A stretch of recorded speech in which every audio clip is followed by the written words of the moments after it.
You know, it's one of those universal questions, right? Something pretty much everyone has to face at some point.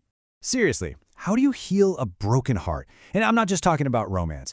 This could be anything, a huge financial setback, a career that just implodes, or even just a moment where your whole worldview gets shattered. Any of those things that feel, well, totally final and just awful. So what's the answer? Well, the perspective we're going to dig into today starts with a really surprising, kind of counterintuitive idea. You ready for this? The reality is, you can't.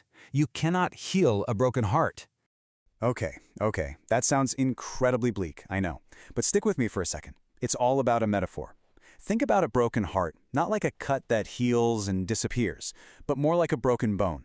Sure, you can set it in a cast and it'll mend, but the fracture itself, that break, it's always going to be a part of you. The goal here isn't to pretend it never happened. It's to accept that it did.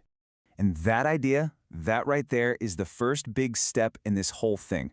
It's all about a mental shift, a total reframe, learning to accept what is. To do that, we got to understand grief.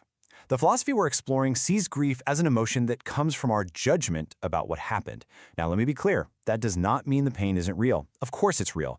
But it's about seeing that, hey, we can't control what happens to us, but we absolutely can learn to control our response to it. And that right there is where the power is.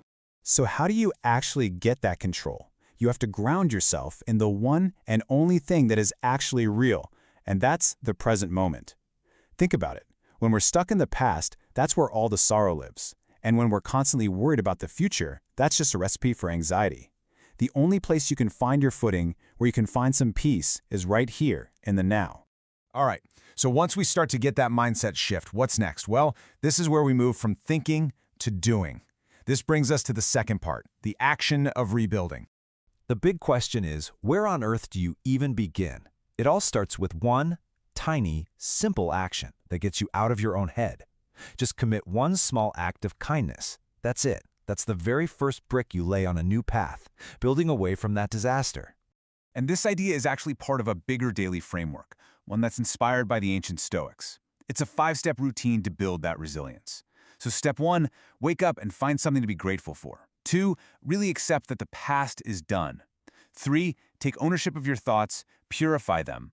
4, there it is again, commit that one act of kindness. And then 5, remind yourself this moment, right now, is the only thing that's real. So what happens when you actually combine this new mindset with these daily actions? Well, you start to build a whole new reality for yourself, one where, believe it or not, you're actually stronger right at the point of the break. You see, this whole process, it doesn't just make the pain vanish. It transforms it. The experience, once you've worked through it, becomes a source of incredible strength.